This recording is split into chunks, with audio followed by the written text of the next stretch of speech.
السلام عليكم، ازيكم حبايبي؟ عاملين ايه؟ يا رب دايما تكونوا بخير. النهارده كل سنه وانتم طيبين بدخول سنه سعيده، سنه جديده عليكم يا رب. وتكون كده تحققوا كل اللي تتمنوه وتكون احسن من السنه اللي عدت. النهارده هعمل معاكم كده كام تورتايه.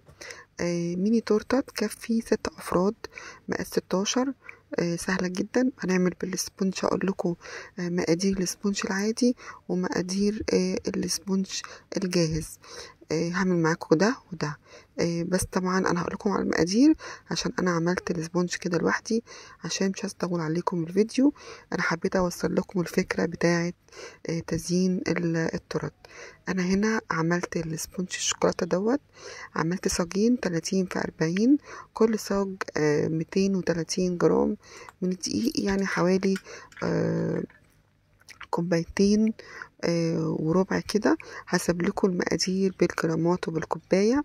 واربع بيضات ومعلقتين نشا ومعلقتين كاكاو، وكمان محسن جل، وربع كوباية مية لكل صاج من اللي انا عملته ده.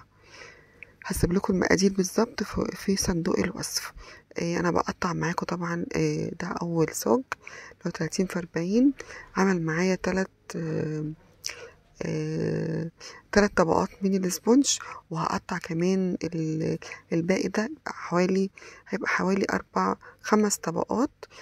طبقتي ال4 طبقات اللي هم متساويين دول، بس النص ده الطبقة الرابعة قسمتها كده مقسومة نصين على حسب اللي طلع من الصاج، والباقي بحطه في وسط التورتاية.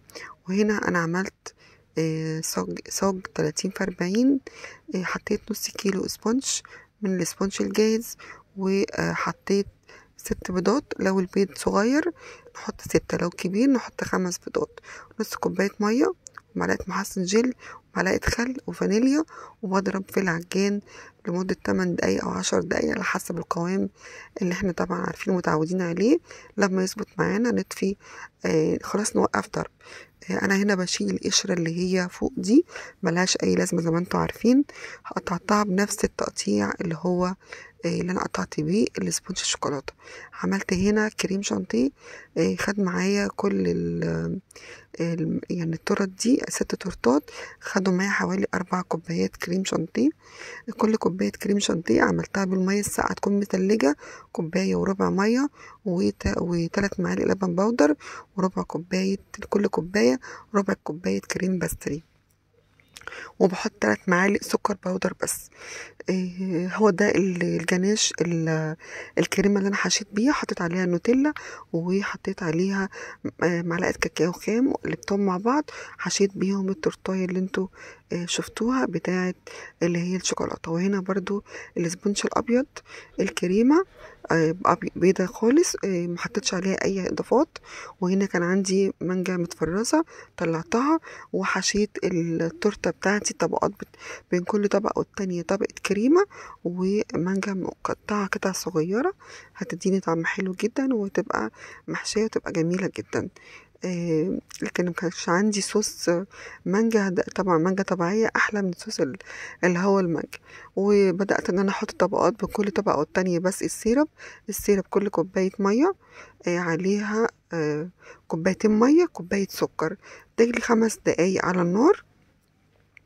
وبعد كده في الاخر لما اطفي بعد 5 دقايق احط الفانيليا. طبعا زي ما انتم شايفين كده بين كل طبقة والتانية حطيت الكريمة وقطع المانجا. وبدأت بقى اجلس التورتاية بتاعتي كده، اول طبقة كده خفيفة واجلسها كويس. طبعا انا عملت 3 تورتات مقاس 16، لكن مش عاليين معايا قوي، يعني زي التورت اللي هي السبونج. تقريبا عملت حوالي 4 طبقات من السبونج الابيض. والشوكولاتة كانت حوالي 5 طبقات. بدأت أجلسها وأحطها في التلاجة لغاية ما أخلصهم كلهم، وبعدين نزينهم مع بعض. هنا بقى هنبتدي نعمل رسمة بابا نويل. طبعا لونت بالكريم شانتيه الأبيض، حطيت عليه اللون الأحمر، وقعدت أقلب فيه لغاية ما اداني وصلت للدرجة اللون الأحمر ده. طبعا هنعمل اللي هو الطربوش بتاع بابا نويل. اللي هو باللون الأحمر، وهنبقى اللي هو الزعبوط ده كده، والحتة اللي فوق دي بتبقى بيضة، وكمان ايه الدقن بقى بتاعته والوش بتاعه زي ما انتوا شايفين كده. انا بشتغل بالبلبله اللي هي تبقى الصغيره خالص، عشان طبعا حجم التورته صغير معايا، فمش هينفع ان انا اشتغل بالماء او البلبله اللي هي الكبيره. عملت بقى اللي هو الشنب كده، وعملت العيون بنفس الكريمه البيضه. عندك بقى شوكولاته بتنزلي تعملي تحددي اللون بتاع العين. انا حطيت اللي هو الكريسبي شوكولاته عشان اظهر العين، ونقط كده الخدود كده حمراء، والبق لون احمر، وادي كده بابا نويل يبقى كده جاهز معانا. وهنزل برضو حوالين التورتايه من تحت بنفس القمع اللي اشتغلت بيه. هجرنش كده التورتايه، هحزمها يعني من تحت، بتدي شكل طبعا حلو بدل ما اسيبها ساده. زي ما انتوا شايفين دي كده اول تورتايه معايا خلصت، مفيش اسهل منها. خلصت معايا بالشكل ده. هنجيب بقى التورتايه دي عملتها باللون الاحمر، مرضتش طبعا اطول عليكم الفيديو. نفس اللون اللي حطيته بتاع التزيين البابا نويل، جلست التورتايه باللون الاحمر، وعملتها باللي هو السكرابه المشنشر اللي عامل زي المشط من الوسط كده، وبتبدأ تبقى لون اخضر. اعمل الشكل اللي انتوا شايفينه ده كده من تحت.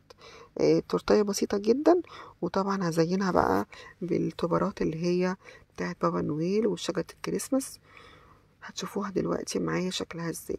وهنا عملت برضو تورتايه دي من فوق كده حلقات زي اللي انا كنت عاملاها اللون الاخضر، وهعمل لون ابيض ولون اخضر واحمر، تدي برضو شكل جديد. وبرضو هتتزين بالتبرات بتاعة الكريسماس اللي هو بابا نويل. والشجرة دي جبتها من برنامج بريست، وطبعتها في الاستوديو.